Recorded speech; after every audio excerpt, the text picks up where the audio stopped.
Araw-araw tuwing Lunes hanggang Biyernes, alas 5 pa lang ng umaga, ay gising na ang 15 anyos na si Baste at abala na sa paghahanda ng kanyang kariton at pagluluto ng almusal. Pagsapit ng alas 6, ginigising na niya ang kanyang kapatid na si Burnok at ang kanyang lola Trinidad para sabay-sabay silang mag-almusal. Bago mag-alas 7, sabay silang umaalis ng kanyang kapatid.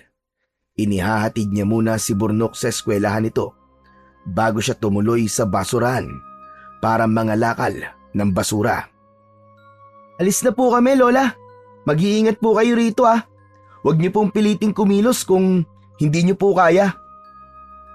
Sige. Mag-iingat kayo mga apo ko. Ingatan mo yung kapatid mo ha. Abay, pagsabihan mo ng maigi at balita ko may mga kumukuha raw ng bata ngayon. Opo, La. Palagi ko naman pong sinasabi kay Burnok yun eh. Babay po, Lola. Sige mga apo, babay. Huwag makulit sa klase ha. Mag-aral ka na mabuti para naman masuklian mo ang paghihirap ng Kuya Basti mo. Opo, Lola. Gagalingan ko po para bibilan po ako ng laruan ni Kuya Basti. Di ba, Kuya? Oo na. Abay, mabuti naman kung ganon. Sige na. Lumakad na kayo at baka mahuli ka pa sa klase. Nang marinig ang sinabing yun ng kanyang lola, ay pinasakay na ni Baste si Burnok sa kariton at umalis na sila. Ilang minuto rin nilang binaybay ang kahabaan ng kalsada bago sila nakarating sa tapat ng eskwelahan ni Burnok. Binuhat niya ang kapatid para makababa mula sa kariton at ibinigay niya ang bag at baon nito. Hindi pinansin ni Baste ang ilang mga mata na nakatingin sa kanilang magkapatid. Hindi mahalaga sa kanya kung basura ang tingin sa kanya ng ibang tao. Ang importante, malinis ang trabaho niya kahit galing pa sa basura ang perang pinagkukuhanan nila ng hanap buhay. Burnok, daanan na lang kita ulit mamayang hapon ha. Huwag kang aalis hanggat hindi ako dumarating, okay? Hintayin mo ako. Sabay ulit tayong uuwi ha. Oo naman, Kuya. Basta yung pinangako mong laruan ha. Oo naman, makakalimutan ko ba naman yun? Basta ipagdasal mo na makarami si Kuya para mabili ko yung laruan na gusto mo. O sige na. Pumasok ka na at baka mahuli ka pa. Hinintay muna niya na tuluyang mawala sa kanyang paningin ang kapatid na si Burnok bago siya umalis. Malapit nang mag-alas 9 nang makarating siya sa basurahan. Kaagad siyang naging abala sa paghahanap ng mga bakal, plastik at bote na pwedeng ibenta. Nang makaramdam siya ng pagkalam ng kanyang sikmura, ay saka lang siya tumigil sa kanyang ginagawa para sandaling kumain. Pritong tuyo at sinangag na kanin ang baon niya ng araw na yon. Dahil kaunti ang baon na pagkain, wala pang kalahating minuto ay tapos na kagad siyang kumain. Binawi niya na lang sa pag-inom ng tubig ang natitirang gutom na kanyang nararamdaman. 5 minuto siyang nagpahinga bago muling sumabak sa init. Pagsapit ng alas 4, nilisan na niya ang basurahan at pumunta naman siya sa junk shop para doon ibenta ang kanyang mga nakuwang bote at plastik. Nang mahawakan ang perang bunga ng maghapon niyang pangangalakal, ay nagtungo naman siya sa palengke para bumili ng ulam at bigas. Saktong alas 5, tinatahak na ni Baste ang daan papunta sa eskwelahan ni Burnok. Bagamat pagod at masakit ang buong katawan, masaya pa rin siya dahil hindi lang pagkain ang kanyang nabili. Nakabili rin siya ng laruan para sa kanyang kapatid. Naabutan niyang hinihintay na siya ni Burnok. Pagdating niya sa tapat ng tarangkaan ng eskwelahan na pinapasukan nito, katulad ng inaasahan, biglang umaliwalas ang mukha ng kanyang kapatid matapos makita ang sasakyang laruan na binili niya. Uy, ayos! Maraming salamat, Kuya Baste! Yay! May laruan na ako! Higit na masaya si Baste kaysa kay Burnok. Masaya siya na kahit papaano ay nabibilan niya ang kapatid ng mga bagay na minsan niya ring pinangarap na magkaroon nung bata pa siya. Walang anuman yon, Burnok. Basta kaya ni Kuya, walang problema. Basta promise mo ha, mag-aaral kang mabuti ha. Kasi yan ang magiging daan para magkaroon ka ng magandang kinabukasan balang araw. Kaya hanggat kaya ni Kuya, pag-aaralin kita. Opo, kuya. Promise. Mag-aaral po ako ng mabuti para po magkaroon na po tayo ng malaking bahay. Tapos, totoong sasakyan na po ang bibilin ko. Hindi na po laruan. Ayos yan. Ang taas masyado ng pangarap mo. Pero para sa akin, basta makapagtapos ka lang, masaya na ako, Burnok. Libre naman po ang mangarap, kuya. Kaya tinataasan ko na po. Sa bagay, tama ka. Ako rin naman eh. Pangarap ko magkaroon tayo ng magandang bahay para makaalis na tayo sa ilalim ng tulay. Natatakot na kasi ako eh. Baka bigla na lang gumuho ang tulay at mabagsakan tayo. At isa pa, sa tingin ko, kaya hindi bumubuti ang kalusugan ni Lola dahil marumi ang paligid at mabaho ang hangin na nalalanghap niya. At ikaw rin, hindi ka dapat nakatira sa ganung kapaligiran. Ayos lang naman sa akin yung kuya. Ang mahalaga, kasama ko kayong dalawa ni Lola. Yung sinasabi ko sa'yo ha, huwag mong sayangin yung pagkakataon na makapag-aral. Opo, kuya. Hindi na muling nagsalita pa si Baste. Sa halip, nilapitan niya si Burnok at isinakay na sa karton. Habang nasa daan pa uwi, napahinto si Baste nang makita niya ang isang matandang pulubi na pinagtitripan ng 2 binatilyo na sa hula niya ay kasing edad niya lang. Pinagpasapasahan ng mga ito ang pagkain ng kawawang matanda. Kuya Baste, kawawa naman po yung matanda oh. Tulungan po natin. Mga loko to ha. Humawa ka na maigpit, Burnok. Pagkasabi nun, ay tinulak niya palapit sa direksyon ng mga ito ang kanyang karton at binangga mula sa likuran ang isa sa 2 binatilyo. Nawalan ito ng balanse at natumba, subalit kagad din namang tumayo at tinignan siya ng masama. Lumapit ito sa kanya at akmang bibigwasan siya ng suntok. Subalit bago pa man yun tumama sa kanyang muka, ay nasangga niya na yon gamit ang kaliwa niyang braso. Gamit naman ang kanan niyang kamao, nagpakawala siya ng isang suntok. Dahil hindi nito inaasahan na ganun siya kabilis magbibitaw ng atake, hindi nito yon naiwasan at sumakto sa kaliwa nitong pisngi ang kanyang kamao. Sa lakas ng binitiwan niyang suntok, natumba ang lalaki. Sige pa, kuya! Yan! Sige, suntukin mo pa, kuya! Lalapitan sana ni Baste ang binatilyo para tulungan tumayo. Subalit bago pa man siya makalapit ay nakatayo na ang binatilyo at sisiway-siway na tumakbo palayo. Kagad din namang sumunod ang isa pang kasama ng lalaki. Bumalik kayo rito! Mga duwag pala kayo eh!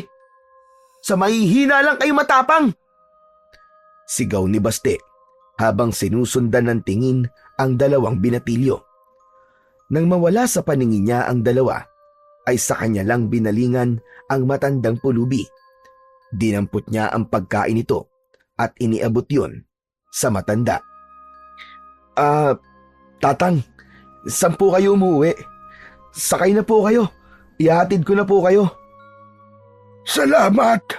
Ngunit wala akong bahay, Tutoy. Sa kalsada lang ako nakatira. Salamat nga pala at tinulungan mo ko. Habang nagsasalita, ay paubo-ubo pa ang matanda. Bagaman naaawa, walang nagawa si Baste. Katulad nito, mahirap din ang buhay nila. Ang kaibahan lang nila, malakas pa ang katawan niya para maghanap ng pera. Samantalang ang matanda ay uugod-ugod na at halatado pang may sakit. Ganun po ba? Wala po ba kayong kamag-anak na pwedeng tuluyan? O kahit kakilala man lang po? Wala, Apo. Matagal na akong mag-isa sa buhay. Kawawa naman po pala kayo, Lolo. Ang lungkot-lungkot po siguro ng buhay nyo. Malungkot, pero sanay naman na ako. Kayo ba? May mga magulang pa ba kayo? Wala na po kami mga magulang. Lola na lang po ang meron kami. Saan kayo pupunta niyan? Magagabi na. Saan ba kayo nakatira? Pauwi na po kami, Tatang. Diyan lang po kami nakatira sa ilalim po ng tulay. Bago lang po ba kayo rito sa lugar namin? Kasi po, parang ngayon ko lang po kayo nakita rito. Oo, Tutoy. Bago lang ako rito. Kanina lang ako napadpad. Galing ako sa ibang barangay. Dito ako dinala ng mga pako habang ako'y naglalakad. Kaya po pala. Sige po, mauna na po kami, Tatang. Baka hinihintay na po kami ng lola namin eh. Sige na. Maraming salamat ulit sa tulong mo. Napakabait niyong bata. Ang swerte ng lola niyo sa inyo. Walang anuman po. Kahit naman po siguro sino, ganun din po ang gagawin. Nagkataon lang po na ako po ang nakakita sa inyo. Mali ka, Tutoy. Ikaw lang ang bukod tanging tumulong. Kaya maraming salamat. Mag-iingat kayo. Hindi na muling umimik si Baste. Tumango lang siya bilang pagtugon sa sinabing yun ng matandang pulubi. Nang malampasan na nila ang matanda, hindi niya maiwasang ikumpara ang kanilang sitwasyon sa pulubi na kanilang nakita.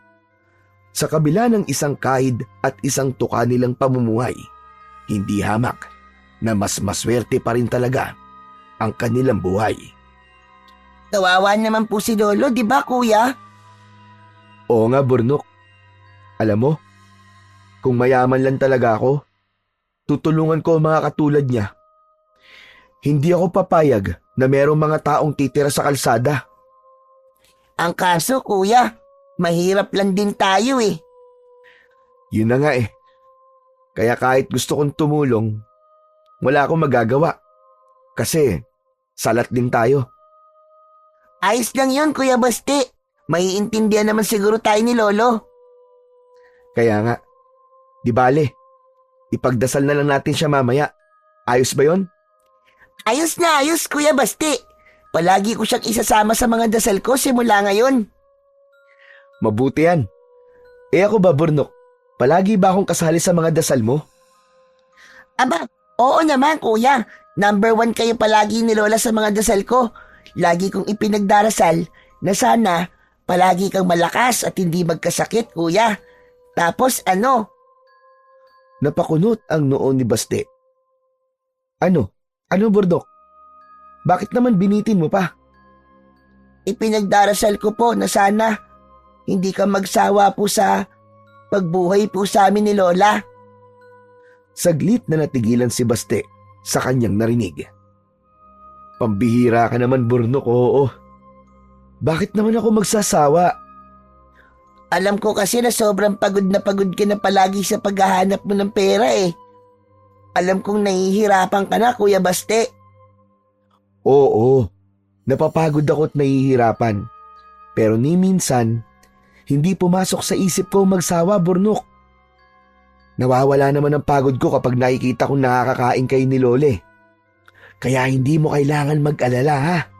Hindi magsasawa si Kuya na magtrabaho para sa inyo ni Lola. Okay? Maraming salamat, Kuya Baste ah. Napakaswerte ko dahil may kuya akong katulad mo. Ikaw talaga. Binobola mo yata ako eh ha? Hindi kuya. Totoo ang sinasabi ko. Inabot ni Baste ang ulo ng kanyang kapatid at ginulo ang buhok nito. Ganun ba? O sige, sabi mo eh. Dahil nalibang sa kanilang pag-uusap, namalaya na lang ni Baste na nakarating na sila sa tapat ng kanilang barong-barong. Una niyang ibinaba si Burnok mula sa kariton bago niya isinunod ang binili niyang bigas at ulam. Pagpasok nila sa loob, naabutan nilang naghihintay ang kanilang lola. Kagad silang lumapit sa matanda at nagbigay galang. Kaawaan kayo ng Diyos, mga apo ko. Bakit pala ngayon lang kayo? Nag-aalala na ako sa inyo. Lola, pasensya na po kung pinag-alala po kayo namin ha. May nangyari lang po kasi sa daan habang pauwi po kami. Aba, ano ba nangyari? Magsasalita na sana si Baste, subalit naunahan siya ng kanyang kapatid na si Burnok. Kasi po Lola, minadaanan po kami matandang pulubi po na pinagtitripan po ng dalawang lalaki. Tapos po, sinuntok po ni Kuya Busti yung isang lalaki. Ayun, bagsak! Ang galing po sumuntok ni Kuya para po siya si Pacquiao. Baste, iho. Totoo ba sinasabi nito kapatid mo ha? Nakipag-away ka? Napakamot sa sariling batok si Baste nang tignan siya ng kanyang lola. Kasi po Lola, tinulungan ko lang naman po yung matanda eh. Nakakaawa po kasi. Hindi ka dapat basta nalang pumapasok sa mga ganyan sitwasyon, apo. Paano kung baliktad ang nangyari? At ikaw o kayo ng kapatid mo nasaktan? Sa susunod, apo, kung kaya mong baliwalain ang sitwasyon, abay baliwalain mo na lang. Hindi nakamamatay ang pag-iwas sa gulo. At isa pa, hindi ka isang bayani. Opo Lola, pasensya na po ulit kung nag-alala po kayo sa amin. Natutuwa ako at meron akong apo na handang tumulong sa kapwa. Pero kayo na lang ang meron ako, mga apo. Kapag napahamak ang isa sa inyo, hindi ko alam ang gagawin ko. Naiintindihan ko po Lola. Hindi na po mauulit. Pasensya na po uli. O siya, magpahinga na muna kayo at magluluto ako. Pagkatapos nilang maghapunan, kagad na pumwesto ang kapatid niyang si Burnok sa tabi ng kanyang lola. Kapag ganon, alam niya na kagad kung ano ang susunod na tagpo. Tumalikod siya sa dalawa at nagtalukbong ng kumot. Pwede ba? Hintayin niyo muna akong makatulog bago kayo magkwentuhan. Sawang-sawa na akong marinig ang pangalan ni Lucio. Ang tinutukoy niyang Lucio ay ang lalaking bida sa kwentong alamat na palaging ikinikwento ng kanyang lola kay Burnok tuwing gabi. At dahil nga gabi-gabi niyang naririnig ang naturang alamat, tanda na niya ang buong kwento. Nung una, interesado rin siyang makinig tuwing nagkikwento ang kanyang lola. Ngunit kinalaunan, unti-unti siyang nagsasawa. Bilib na bilib pa nga siya kay Lucio nung bata pa siya. Gusto niyang maging kagaya nito. Pero ngayon, napagtanto niyang imposible ang lahat at maaaring ang kwento ni Lucio ay isa lamang sa mga kwentong alamat na pambata. Ayon kasi sa kanyang lola, isang manunugis ng aswang si Lucio. 40 taon na ang nakararaan. Nagtataglay umano ang lalaki ng kakaibang lakas at galing sa pakikipaglaban, kung kaya't kinatatakutan ito ng maraming mga aswang. Ngunit isang araw, bigla na lang daw itong naglaho na parang bula ayon sa kanyang lola. Simula umano ng mapatay ng mga aswang ang kasintahan nito, tila nilisan na rin ng lalaki ang mundo. Ayon pa sa kanyang lola, marahil ay nagpakamatay si Lucio matapos ang nangyari. Kung noon, siya ang palaging sabik na marinig ang kwento ng kanyang lola patungkol kay Lucio. Ngayon, si Burnok na. Ang bilis pala ng panahon. Parang kailan lang ay sanggol pa ang kapatid niya. 8 taon na si Burnok. Ibig sabihin, 8 taon na rin simula nang mawala ang kanilang mga magulang. 7 taon lamang siya at 3 buwan naman ang kanyang kapatid nang mangyari ang bangungot na yon sa kanilang buhay. Bangungot na hanggang ngayon kapag naaalala niya ay naroroon pa rin ang sakit at galit niya sa mga taong nasa likod ng pagkamatay ng kanyang mga magulang. 8 taon na nga ang nakararaan. Nagkaroon ng isang malaking sunog sa loob ng Kapitolyo kung saan naroon ang kanyang mga magulang at iba pang mga magulang. Matapos imbitahan ng kanilang mayor, para sa isang pagtitipon. Ayon sa kanyang lola, ang naturang pagtitipon ay patungkol sana sa pabahay na ibibigay ng alkalde para sa mga pamilyang may mahihirap na pamumuhay, kung kaya't kagad na nagtungo roon ang kanyang mga magulang. Subalit sa halip na magandang balita ang dumating sa kanila, kabaligtaran ang nangyari dahil iniuwing sunog na bangkay ang kanyang mga magulang kasama ang ilan pang nagtungo sa nasabing pagtitipon. Ang pangyayaring yon ay hindi lang tumatak sa kasaysayan ng lugar, kung hindi pati na rin sa kanyang isipan. May mga nagsasabi na aksidente ang nangyari. Subalit meron din namang nagsasabi na marahil ay kagagawan ng kalabang politiko ng alkalde ang nasa likod ng lahat. Bakit tatahimik ka bigla, Kuya Baste? Nakikinig ka ba sa kwento ni Lola o tulog ka na? Bumangon si Baste sa pagkakahiga at tinignan ang kapatid. Matulog ka na. May pasok ka pa bukas ah. Sige na, Burnok. Matulog ka na, apo. Lola, may tanong lang po ako. Bakit po hindi iniligtas ni Lucio ang babaeng mahal niya? Namatay po ba yung babae? Hindi siya iniligtas ni Lucio dahil yun ang gusto ng babae, apo. Sinabi niya kay Lucio na huwag siya nitong iligtas.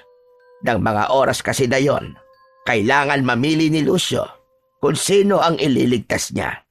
Kung ang mga tao ba o ang babaeng mahal niya. Kung si Lucio ang masusunod, mas gusto niyang iligtas ang babaeng iniibig. Subalit sinabi nito sa kanya na hindi siya nito mapapatawad sa oras na siya ang piliin nitong iligtas. Hala, bakit ganun po?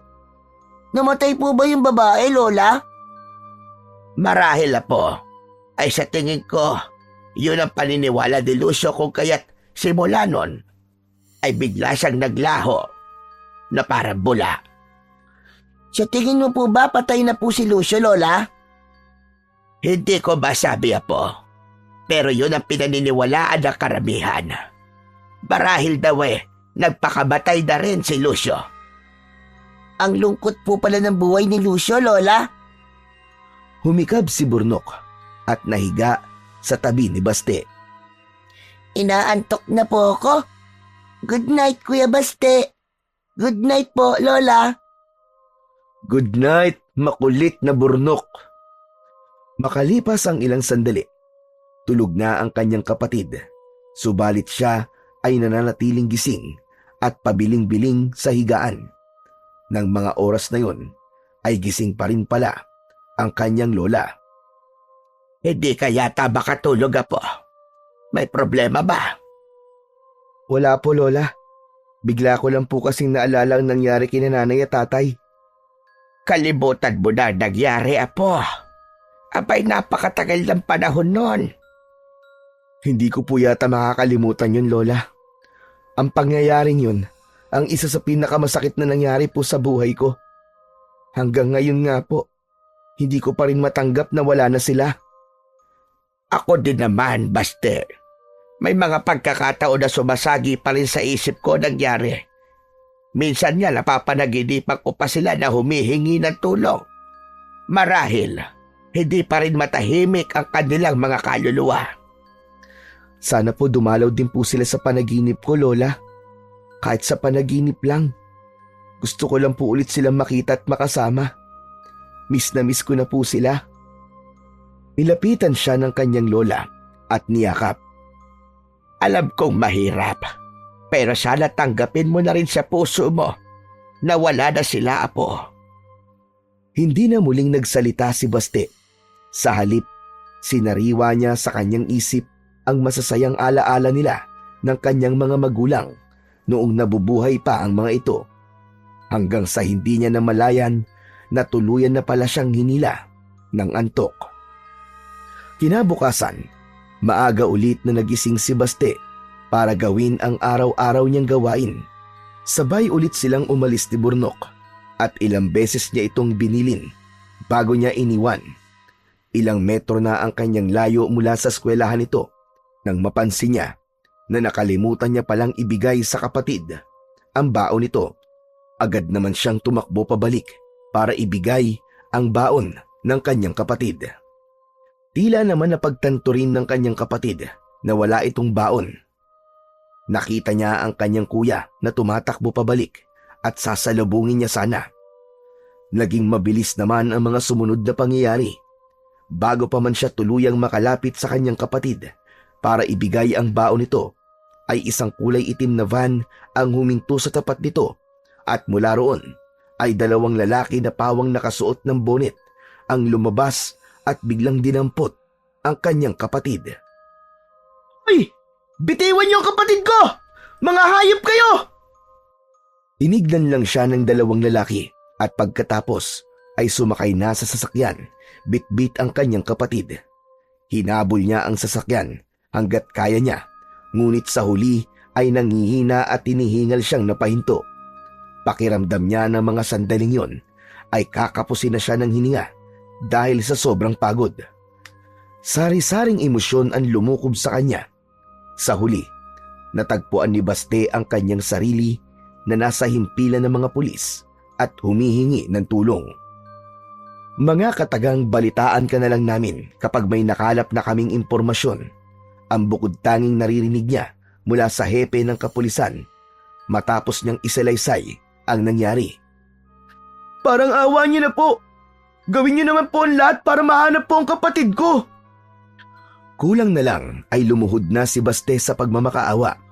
Buong araw siyang nanatili sa loob ng himpilan at sa pananatili niyang yon, hindi lang siya ang nag-iisang nagtungo roon para magreklamo ng parehong pangyayari. Bandang 7:00 na ng gabi nang magdesisyon siyang umuwi. Kung hindi niya lang iniisip na baka nag-aalala na ang kanyang lola, ay hindi pa sana siya uuwi. Habang naglalakad pa uwi, patingin-tingin pa siya sa paligid at nagbabaka sakaling muling maispatan ang sasakyan na dumukot sa kanyang kapatid. Pagdating sa kanilang bahay, kaagad na nagsalubong ang mga kilay ng kanyang lola matapos nitong makita na hindi niya kasama si Burnok. Aba, sandali lang, Baste. Bakit nag-iisa ka lang po? Nasaan ang kapatid mo si Burnok? Nasaan ang kapatid mo? Sa halip na sagutin ang tanong ng kanyang lola, ay pinagsusuntok niya ang kanilang dingding. Doon niya ibinuhos ang lahat ng emosyong nararamdaman. Galit siya sa mga taong kumuha sa kapatid niya. Subalit mas galit siya sa sarili niya dahil wala man lang siyang nagawa.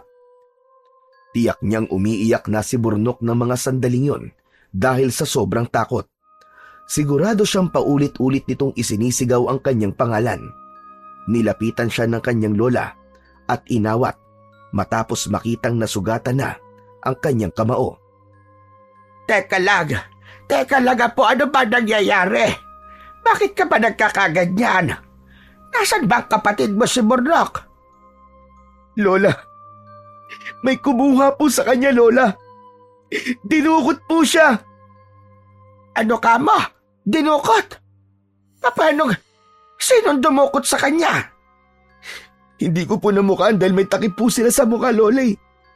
At mabilis po naging mga pangyayari. Pasensya na po, wala po akong nagawa. Wala akong kwentang kapatid. Hindi ko man lang siya natulungan. Hindi ko man lang natulungan si Burnok, Lola. Nanlalambot ang mga tuhod na napaupo ang kanyang lola matapos marinig ang kanyang mga sinabi. Ang apo ko. Ang kawawa kong apo. Humagulgol ng iyak ang kanyang lola matapos bitiwan ang mga katagang yon. Nilapitan niya ang matanda at niyakap para pakalmahin. Huwag po kayong mag-alala, Lola. Hindi po ako titigil hanggat hindi na ibabalik sa atin si Burnok. Paano kung hindi na natin siya makita ulit, Baste? Paano kung bangkay na lang natin siyang mahanap katulad ng iba pang mga batang nawawala? Naikuyom ni Baste ang kanyang mga kamao dahil sa narinig. Hindi niya mapapatawad ang sarili niya at ang mga taong dumukot sa kanyang kapatid sa oras na may masamang mangyari kay Burnok. Hindi po ako papayag na mangyari yun, Lola. Hindi ako makakapayag. Alam ni Baste na wala siyang kakayahan para pigilan ang kung anuman ang susunod na mga mangyayari. Subalit ayaw niyang panghinaan ng loob. Ang mabuti pa, Lola, babalik po ulit ako ngayon sa impilan ng mga pulis para alamin po kung may bago na po silang impormasyon. Lola, bukas po ng umaga, pupunta ako kay Kapitan para humingi ng tulong sa paghanap kay Burnok. Kapinapo, baka mapano ka pa sa daan. Bukas ka na lang bumalik sa impilan. Hindi po maaari, Lola. Ayoko po manatili lang dito sa bahay at maghintay sa masamang balita. At isa pa po, hindi rin naman po ako makakatulog dahil sa nangyaring yun. Babalik na lang po ako dito bukas ng umaga. Hindi na hinintay ni Baste na muling tumutol pa ang kanyang lola. Tumayo na siya at lumabas ng kanilang barong-barong. Makalipas ang halos kalahating oras na paglalakad, muli siyang nakabalik sa himpilan ng pulisya. Kaagad siyang nagtanong kung may impormasyon na ba sila kung nasaan na ang kanyang kapatid. At ayon sa nakausap niyang pulis, ay ginagawa na raw umano ng mga ito ang lahat ng kanilang makakaya. Bagamat nakaramdam ng galit dahil sa walang kasiguraduhan na sagot ng lalaking pulis, pinili pa rin niyang maging kalmado. Buong magdamag, nananatiling gising si Baste at hindi alintana ang pagod at puyat na nararamdaman. Maya't maya siya kung magtanong sa mga naroong pulis, subalit paulit-ulit na sagot din ang natatanggap niya. Nang magliwanag na ang paligid, saglit niyang nilisan ang himpilan upang magtungo naman sa bahay ng kanilang kapitan. Kilalang mabait na tao ang kapitan ng kanilang lugar, kaya inaasahan niya na mabibigyan siya nito ng tulong. Magandang araw po, Kapitan. Hihingi po sana ako ng tulong. May dumukot po kasi sa kapatid ko kahapon. Sana po matulungan niyo po akong hanapin siya. Magandang umaga rin naman sa iyo, iho. Namukhaan mo ba kung sino ang kumuha sa kapatid mo? Hindi kasi ikaw ang unang tao na dumulog dito para humingi ng tulong. Kaya dati pa man ay may mga tao na akong lihim na nag-iimbestiga sa nangyayaring pangingidnap dito sa atin. Kung namumukhaan mo ang itsura ng mga kidnapper, mas madali sana natin silang mahanap. Yun na nga po, Kapitan, hindi ko po mamukhaan eh. Nakasuot po kasi sila ng bonnet kaya hindi ko po nakita ang itsura nila. Ganun ba? Yun din ang sinasabi ng mga nagpupunta rito. Kaya medyo nahihirapan ang mga tauhan ko na makakalap ng mga impormasyon. Pero huwag kang mag-alala. Hindi kami titigil sa paghahanap sa kanila. Maraming salamat po, Kapitan. Aasahan ko po ang tulong nyo. Walang anuman, iho. Obligasyon kong makinig at tumulong sa inyo. Bagamat mabigat pa rin ang loob, kahit papano, ay nakaramdam ng konting ginhawa si Baste. Malaki ang tiwala niyang mahahanap nila ang kanyang kapatid sa tulong ng kanilang butihing kapitan. Bago umuwi, muling bumalik sa himpilan ng mga pulis si Baste. Subalit muli, parehong sagot lang ang natanggap niya. Hindi na siya nakapagtimpi dahil sa pakiwari niya'y hindi naman kumikilos ang mga pulis para magkaroon ng solusyon ang nangyari. Ano ba kayo? Puro na lang kayo, ginagawa namin ang lahat ng aming mga kaya. Pero hanggang ngayon, hindi nyo pa rin mahuli-huli mga salarin. Kung dati pa gumawa na kayo ng paraan para mahuli sila, hindi sana nangyari to. Mga wala kayong kwenta! Yun ang mga katagang binitiwan ni Baste bago siya umalis. Wala siyang pakialam kung magmukha siyang walang kagalang-galang sa batas dahil sa ginawa niya. Ang sinabi niyang yun ay resulta lamang sa ipinakita nilang aksyon. Dahil ayaw niyang umuwi na walang dalang magandang balita sa kanyang lola, kung kaya't kung saan-saang iskinita at kalsada pa sumuot si Baste.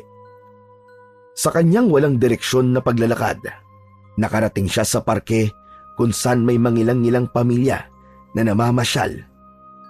At ang ilan naman ay nagpipiknik.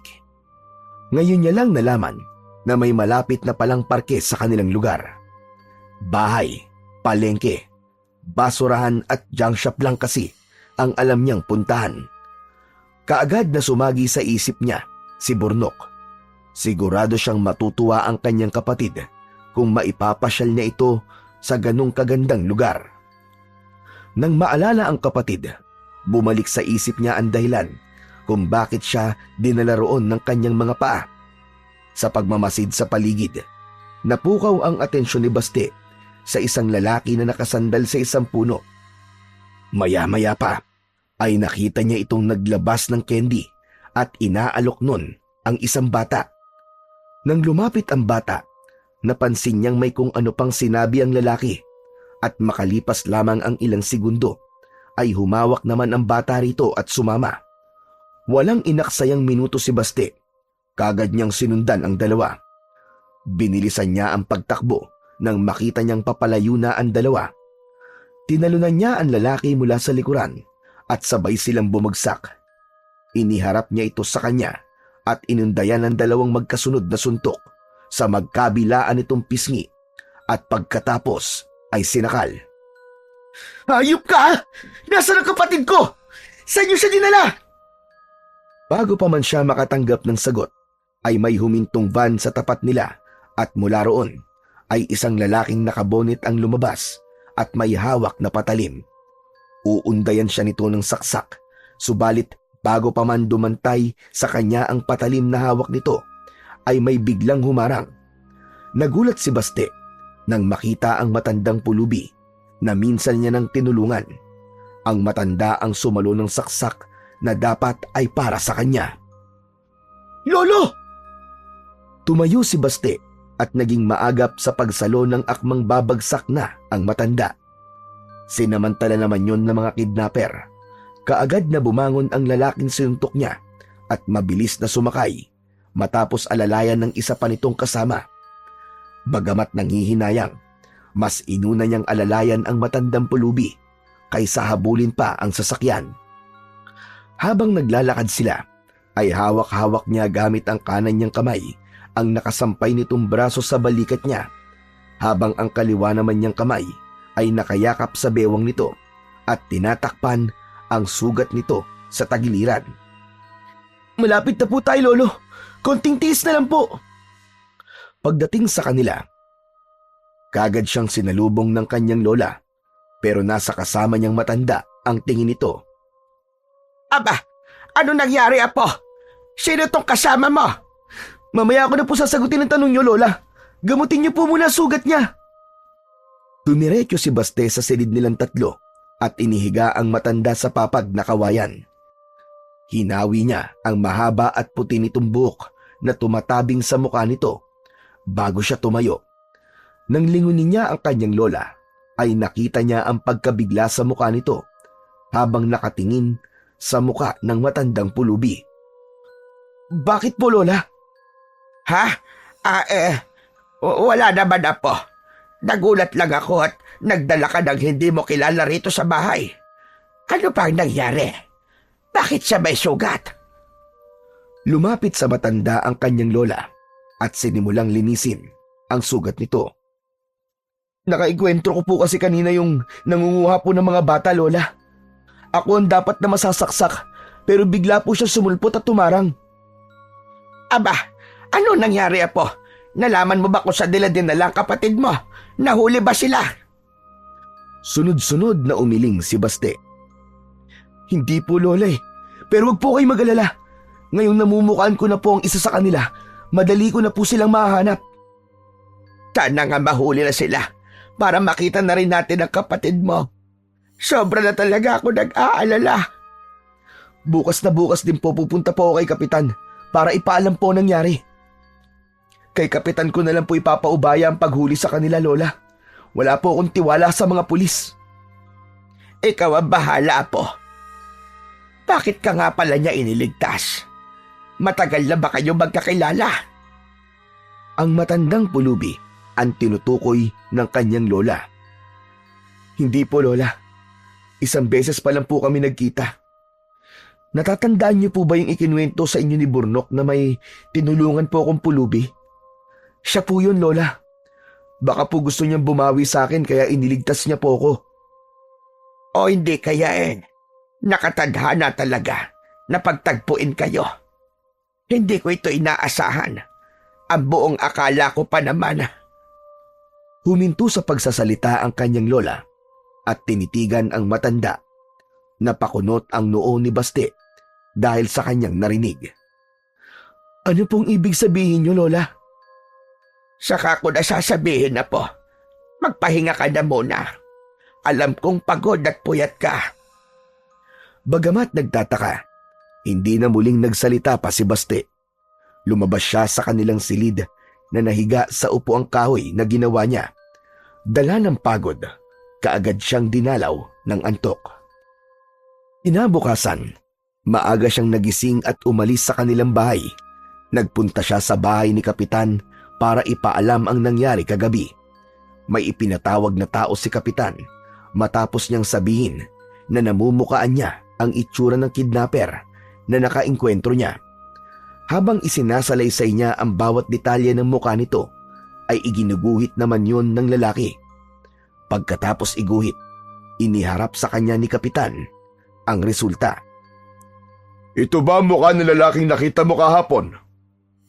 Sunod-sunod siyang tumango matapos niyang makita na kuwang-kuwa nga ng nasa drawing ang itsura ng lalaking nakaengkwentro niya. Siya nga po! Siya nga po yung Kapitan! Kung ganon, ngayong araw din mismo ipapakalat ko sa lugar natin ang mukha ng lalaking ito. Maglalagay na rin ako ng pabuya para marami ang magka-interes na hanapin siya. Ipagbibigay alam ko na rin kay Hepe. Naku, maraming salamat po, Kapitan. Salamat po talaga. Wala yun. Teka, ano nga pala ang pangalan mo? Basti po, Kapitan. Alam mo, Baste, hanga ako sa determinasyon mo na mahanap ang kapatid mo. Nakikita ko sa iyo ang sarili ko.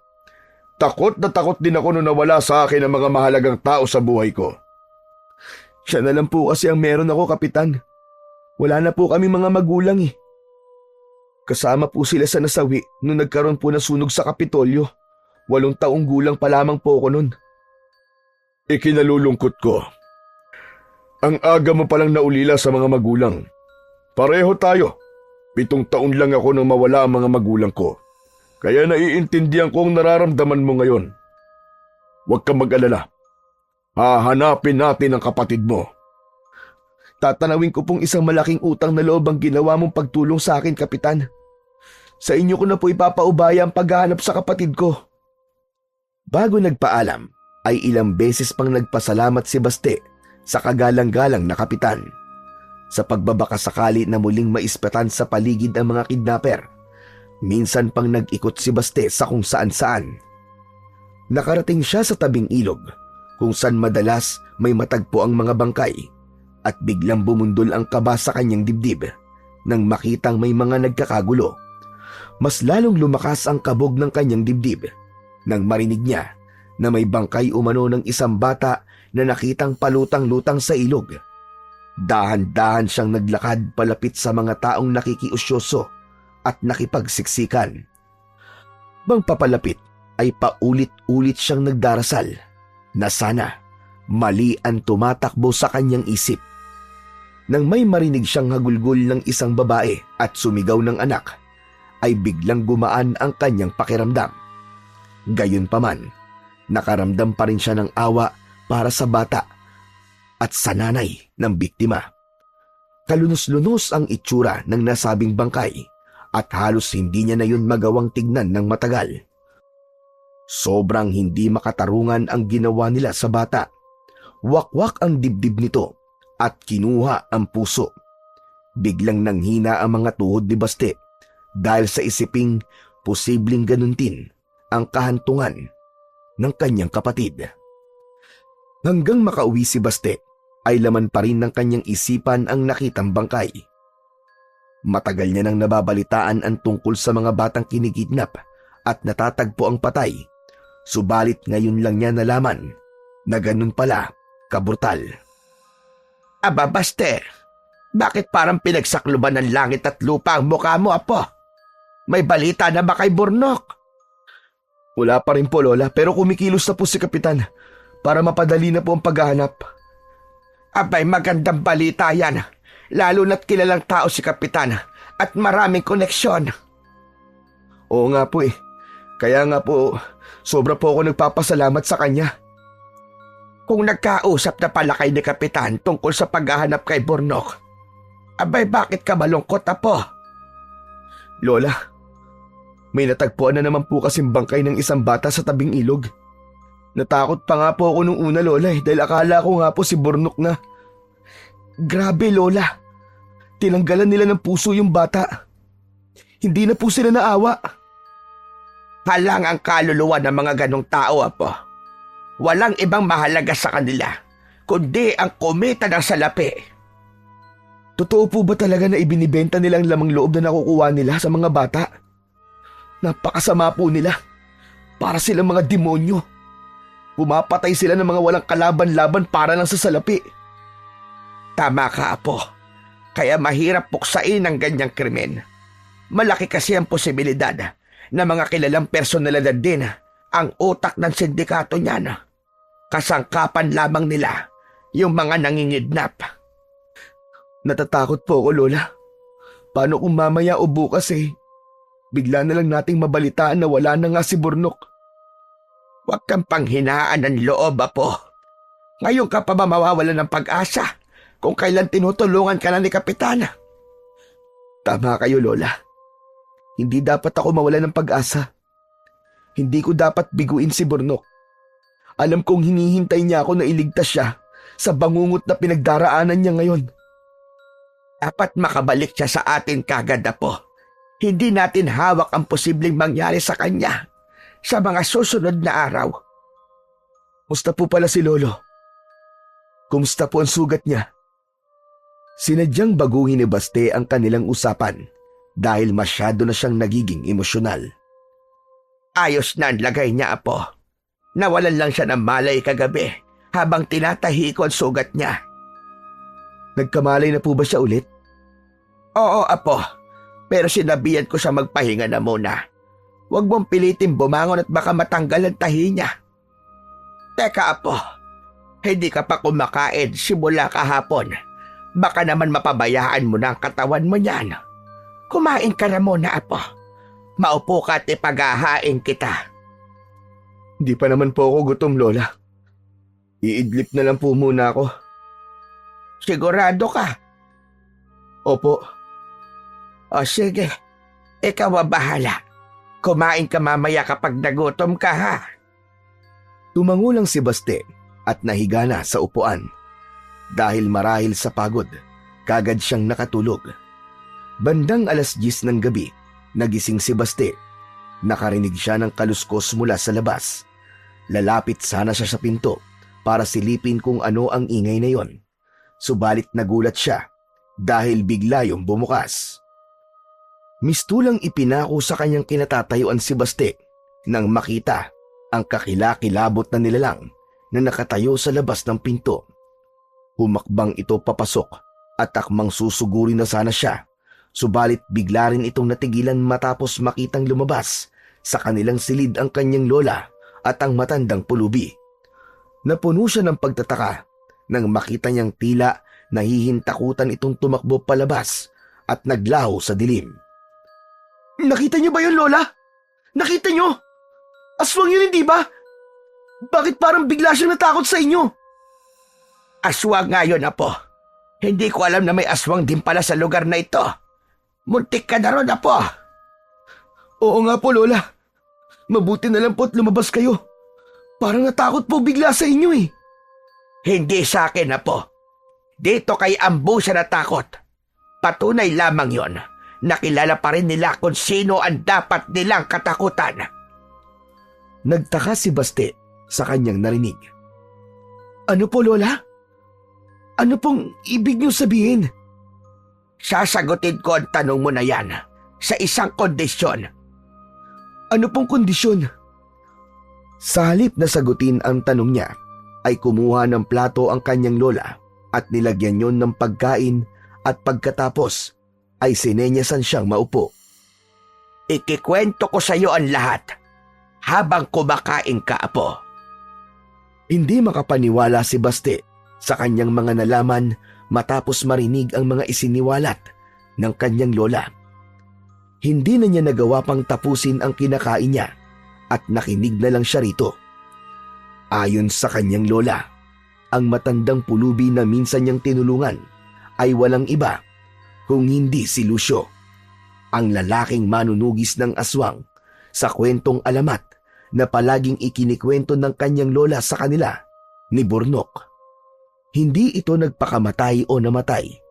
Ayon dito, pinili nitong talikuran ang pagiging manunugis matapos itong mabigo na iligtas ang babaeng iniibig na walang iba kung hindi ang kanyang lola.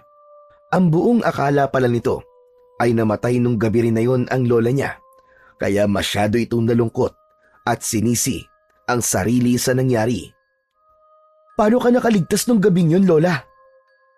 Binigyan nila ako ng pagkakataon na tumakbo. Kaya sinunggaban ko kagad ng pagkakataon na yon. Kahit alam kong malabo kong makatakas dahil lubha silang mabibilis. Nakarating ako sa tapat ng isang malalim na bangin at doon ako nakakita ng konting pag-asa dahil naririnig ko na tubig ang nasa ibaba. Tumalon ako, bumagsak sa tubig at tinangay ako ng agos hanggang sa nawalan ng malay. May nakakita sa akin sa gilid ng isang batis at tinulungan ako. Ang hirap po pala ng mga pinagdaanan nyo para makaligtas, lola. Tama ka, apo. At habang nagpapagaling, nakarating sa akin ang balitang bigla na lang naglaho ang lolo mo. Agakala ko wala na siya. Kaya naman, labis kong dinamdam yon. Nang malaman ko naman na buntis ako sa tatay mo noon, doon lang ulit ako nagkaroon ng ganang mabuhay.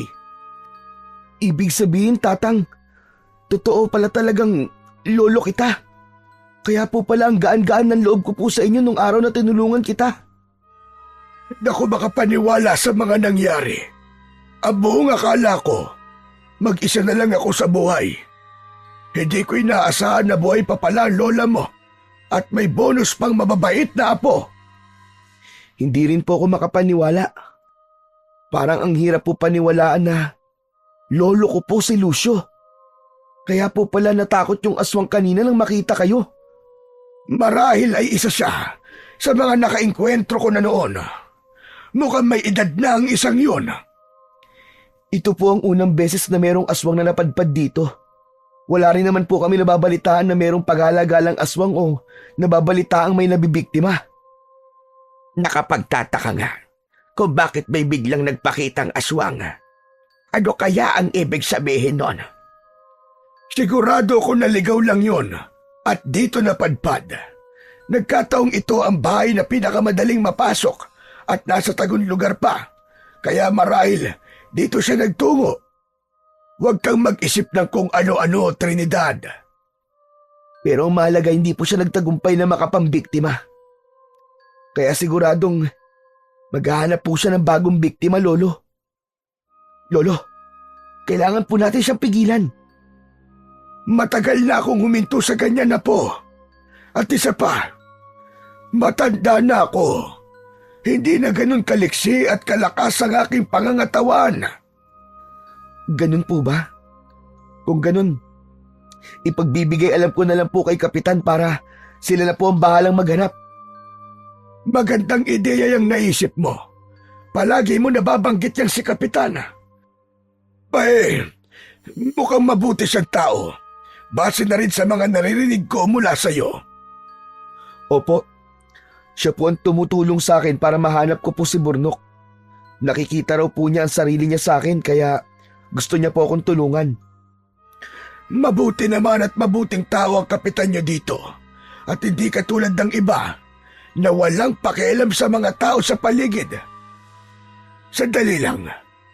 Gusto mo bang samahan kita bukas? Kayo po ang bahala. Magaling na po ba ang sugat niyo? Malayo-layo po kasi ang lalakarin natin Baka mabinat po kayo. Ayos lang ako, apo. Malayo naman sa bituka to sugat ko. Wala ito kumpara sa mga sugat na natatamo ko noon. Gusto mo makita? Aba, sige po, Lolo. Tumayo ang kanyang lolo at iniangat ang suot na damit pang itaas. Napaawang ang mga labi ni Baste nang tumambad sa kanyang paningin ang mga peklat sa iba't ibang bahagi ng katawan nito. Sa dibdib, sa tiyan, sa tagiliran, at meron din sa likod. Grabe! Ang dami po! At ang lalaki pa! Aswang po ba may gawa ng mga yan? Ibinaba muna ng kanyang lolo Ambo ang damit nito bago sumagot. Tama ka, Apo. Alam mo ba, tuwing uuwi akong sugatan, palagi akong pinapagalitan ng lola mo. Sinasabi niya sa akin na tumigil na ako sa ginagawa ko dahil baka daw isang araw ay malamig na bangkay na akong uuwi sa kanya. Pero ni minsan na hindi ko siya pinakinggan hanggang sa pati siya ay nadamay. Naiintindihan ko po si Lola. Kahit po siguro ko ganun din po ang sasabihin ko. Lalo na kung nakikita ko po nasasaktan na kayo. Teka, bakit niyo po ba ginustong maging manunugis ng mga aswang, Lolo? Dahil yun ang nakatadhana para sa akin, Apo. Ang tatay ng tatay ko, ang kauna-unahang manunugis. Sumunod ang tatay ko at ipinasa naman sa akin. Ah, ganun po pala. Sayang at wala po si Burnok. Gustong-gusto niya pong makinig sa mga ganitong kwento eh. Biglang nalungkot si Baste nang maalala ang kanyang kapatid na si Burnok. Tila naramdaman naman yun ng kanyang lolo dahil tinapik siya nito sa balikat. Huwag kang mag-alala, Apo. Mahanap din natin si Burnok. Hindi na muling nagsalita si Baste. Tinignan niya lang ang kanyang lolo at tumango. Ilang saglit na namayani ang katahimikan sa pagitan nila bago yun binasag ng kanyang lola. Inumaga na kayo sa pagkwekwentuhan. Teka, ipagtitimpla ko kayo ng kape. Iniwanan sila ng kanyang lola at pagbalik nito ay may bitbit ng 2 tasang kapeng barako. Inubos lang nila yon bago sila nagpaalam. Sa daan, habang naglalakad, ay patuloy pa rin sila sa pagkwekwentuhan. Tumigil lamang sila nang makarating sila sa kanilang destinasyon. Sinalubong sila ng matandang kanang kamay ni Kapitan at sinabi nitong nagtungo sa tabing ilog ang amo nito dahil may nakapagsabi umano na may bangkay na naman na natagpuan doon. Bigla na namang bumundol ang kaba sa dibdib ni Baste. Matapos marinig ang sinabi ng lalaki, kagad niyang niyaya ang kanyang lolo Ambo na magtungo roon. Pagdating nila sa tabing ilog, nadatnan nila ang ilang taong nagkakagulo. Nakipagsiksikan silang dalawa hanggang sa makarating sila sa pinakaunahan. Natulala si Baste nang tumambad sa kanyang paningin ang naturang bangkay. Bumalik lamang siya sa kanyang wisyo nang may tumapik sa kanyang balikat. Paglingon niya, nakita niya si Kapitan. Nakakalungkot na balita ito. Siya na nga lang ang bukod tanging paraan para mahanap natin ang kapatid mo. Nawala pa. Ang naturang bangkay ay walang iba kung hindi ang lalaking kidnapper na nakainkwentro niya. Katulad ng mga naunang bangkay na natatagpuan sa lugar na yon, wakwak din ang dibdib ng lalaki at kinuha ang puso. Ibig po bang sabihin ito? Malabo ko na pong mahanap si Burnok? Sandali lang, Apo. Huwag ka naman kagad panghinaan ng loob. Aba, may kasama ka pala ngayon, Baste. Sa lolo niya nakatingin si Kapitan. Ah, opo. Si Lolo Ambo nga po pala, Kapitan. Lolo, siya po si Kapitan. Siya ang tumutulong sa akin sa paghahanap kay Burnok. Magandang araw po sa inyo, Kapitan. Palagi kang nababanggit nitong apo ko. Magandang araw din po sa inyo, Lolo Ambo. Hindi alam ni Baste kung namamalikmata lang siya dahil nakita niyang tumiim ang mga bagang ni Kapitan habang nakatingin sa kanyang lolo. Sumabay sila kay Kapitan pabalik sa bahay nito at doon nila pinag-usapan ang nangyari sa lalaki. Ilang minuto rin silang nanatili roon bago nagpaalam. Inabawi ko na ang sinabi ko sa iyo, Apo. Hindi pala mabuting tao yang si Kapitan. Mag-iingat ka sa kanya, Apo. Huminto sa paglalakad si Baste at nagtatakang tumingin sa kanyang lolo. Ano po? Teka, ano pong ibig niyo sabihin, Lo? Isa siyang aswang. Silang dalawa ng lalaking unang humarap sa atin nang dumating tayo sa bahay niya. At sa tingin ko, yung aswang na sumugod kagabi ay walang iba kung hindi yung matandang lalaki na yon. Nabigla si Baste sa kanyang narinig at ilang saglit na natulala bago muling nakapagsalita. Teka, Lolo. Ang hirap po atang paniwalaan ang mga sinasabi niyo. Aba, mabuting tao po si Kapitan. Kaya malabo po yung sinasabi niyo. Hindi po siya aswang, Lolo. Hindi ako pwedeng magkamali, Baste. Ang mabuti pa po, bilisan na po natin. Mukhang uulan eh. Baka maabutan po tayo. Saktong pagdating nila sa bahay, ay saka naman bumuhos ang malakas na ulan at may kasama pang kulog at kidlat. Dahil doon, naalala na naman niya si Burnok. Takot ang kapatid niya sa kidlat.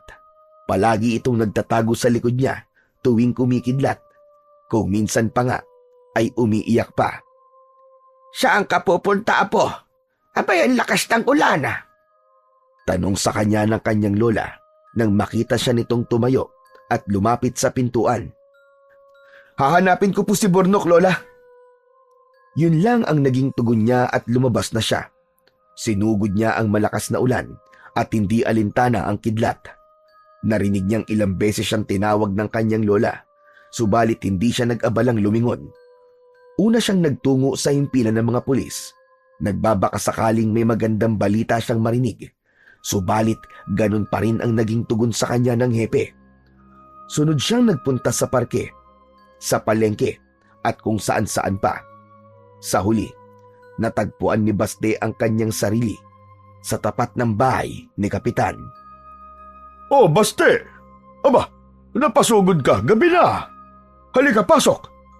Bakit ka nagpapaulan? Pasensya na po, Kapitan, kung nandito po ulit ako. Hindi po ba may mga tao kayo na naghahanap po kay Burnok? Gusto ko po sanang tumulong sa kanila sa paghahanap. Hindi nakaligtas sa mga mata ni Baste na tila natigilan ang Kapitan sa sinabi niyang yon. Saglit na namayani sa kanila ang katahimikan bago siya nito sagutin. Sige. Kung iyan ang gusto mo. Maraming salamat po, Kapitan. Sige po, aalis na po ako. Babalik na lang po ako ulit bukas. Malakas pa rin ang ulan at gabi na. Dito ka na lang magpalipas ng buong magdamag. Hindi na po, Kapitan. Baka po kasi nag-aalala po ang lola ko sa akin eh. O sige, ikaw ang bahala. Mag-iingat ka na lamang sa pag-uwi mo. Tangulang ang naging sagot ni Baste at pagkatapos ay tinungo na niya ang pintuan. Pagbukas niya ng pintuan, laking gulat ni Baste nang makitang may aswang na nakatayo roon. Pamilyar sa kanya ang naturang aswang. Ito yung nagtangkang umatake sa kanya. Paglingon niya kay Kapitan Romulo, nakita niyang nakangisi ang lalaki. Teka, anong ibig sabihin nito, Kapitan? Alam mo, Baste, totoo yung sinabi ko sa'yo nung una. Nabilib ako sa determinasyon na meron ka. Pero habang tumatagal, pinapainit mo na ang ulo ko. Dahil sa'yo, nahihirapan na kami makakuha ng mga bata dahil palagi na lang may nag-iikot na mga pulis. Natigilan si Baste sa kanyang narinig. Anong ibig mo sabihin, Kapitan? Humalakak muna si Kapitan bago sinagot ang tanong niya. Ang hina mo naman. Hindi pa ba malinaw sa'yo sinabi ko? Ang ibig ko't sabihin, ako ang nagpapakidnap ng mga bata dito sa lugar natin. Walang iya ka! Walang iya ka, Kapitan! Demonyo ka! Nasaan ang kapatid ko? Ilabas mo si Burnok! Galit na sinugod ni Baste ang Kapitan at sinakal. Subalit kagad niya ring nabitiwan ang lalaki matapos siyang atakihin ng tauhan nito. Napasigaw siya sa sakit sanhi ng mga matutulis nitong mga kuko na bumaon sa kanyang likod. Mong makita ang kapatid mo? Sige, ibibigay ko sa'yo sa isang kondisyon. Nang marinig ang sinabing yun ng kapitan, ay nabuhayan siya ng loob. Lumapit siya rito at lumuhod sa harap nito. Gagawin ko ang lahat. Pakawalan mo lang ang kapatid ko, kapitan. Nakikiusap ako sa'yo. Kung ganon, dalhin mo sa akin ang lolo mo. Si Lolo? Bakit? Huwag ka ng maraming tanong. Kung gusto mo mabawi ang kapatid mo, dalhin mo sa akin ang hayop na matandang yon. Huwag mong subukan magsumbong sa mga pulis kung gusto mo pang makitang buhay ang kapatid mo. Dalhin mo sa akin ang lolo mo. Yun lang ang tanging paraan para magkasama ulit kayo ng kapatid mo. Sige. Payag ako. Dadalhin ko siya sa'yo. Sa susunod na kabilugan ng buwan, hihintayin kita sa gubat. Pumasok ka sa kuweba na makikita mo ron. Tandaan mo, kayo lang dapat dalawang makikita kung darating. Sa oras na malaman kung may iba ka pang kasama, hindi mo na makikita ang buhay ang kapatid mo. Paano naman ako makakasiguro na tutupad ka sa usapan at makakalabas kami ng kapatid ko sa kuweba na yon? Marunong akong tumupad sa usapan. Kung magiging masunurin ka, magkakasundo tayong dalawa. Tutupad ako sa usapan. Ibibigay ko sa si Lolo, kapalit ng kapatid ko. Mabuti kung ganon. Sige, makakaalis ka na. Magkita na lang ulit tayo sa gubat. Pagbalik ni Basti sa kanila, ay naabutan niya ang kanyang lola na hinihintay siya. Sa duguan niyang likod kagad tumuon ang atensyon ng matanda. Bihira! Ano yan, apo? Bakit may sugat ka? Ano nangyari? Ayos lang po ako, Lola. Huwag po kayo mag-alala. Anong ayos lang? Anong wag mag-alala? Ang lalim nitong sugat mo, apo. Teka, may nakikwentro ka bang aswang? Kalmot na mahabang kuko ito, ah. Si Kapitan ba may gawa niyan? Sinabihan na kitang mag-iingat ka sa kanya. Ano ka mo? Si Kapitan? Bakit naman siya sasaktan ni Kapitan? Nagkamali po ako ng akala kay Kapitan, Lola. Hindi po siya mabuting tao. Isa siyang aswang na nagpapanggap lamang na mabuting kapitan. Hawak niya po si Burnok, Lola. Ano? Ano nangyari yon? Teka, kung ganyan pala, bakit hindi natin isumbong sa mga pulis ang hayop na Kapitan na yan? Hindi pwede, Lola. Pinagbantaan niya po ako na papatayin niya ang kapatid ko sa oras na magsumbong ako sa mga pulis. May ibinigay po siya sa aking kondisyon. Kapag ginawa ko raw po yun, makakauwi po ng ligtas si Burnok. Anong kondisyon na po? Baka naman buhay mo ang kapalit. Gusto niya pong daling ko sa kanya si Lolo Ambo. Hindi ko po alam kung bakit pero ang laki po ng galit niya sa'yo, Lolo. Pumayag ka ba sa kondisyon niya? Baka hindi po ako makalabas ng buhay sa bahay na yun kung di po ako sasang-ayon, Lola. Nabalak mo ngayon. Pambihira. Ano yon? Ibibigay mo ang lolo mo sa kanya? Nilapitan siya ng kanyang lola at sinimulan nitong linisin at tapalan ng halamang gamot ang kanyang mga sugat. Hindi ko alam, Lola. Gusto kong mailigtas si Burnok. Pero hindi naman po kaya ng konsensya ko na ilagay sa panganib ang buhay ni Lolo. At isa pa, duda ako sa sinasabi ni Kapitan na makakalabas pa kami ng buhay ni Burnok sa kuweba na yon. Kung ganon, ay kailangan mong pag-isipang mabuti kung ano ang dapat mong gawin, apo. Opo, Lola. Sa susunod pa naman po na kabilugan ng buwan yun. Sana po, may maisip pa akong ibang paraan. Nang gabing yon, naging mailap ang antok kay Baste. Dahil na rin siguro sa balisa niyang isipan, hindi niya alam kung ano ang dapat niyang gawin. Parehong mahalagang tao sa kanya si Burnok at ang kanyang lolo, kaya hindi niya kakayanin kung isa sa kanila ang mawala. Baste, apo. Gising ka pa ba?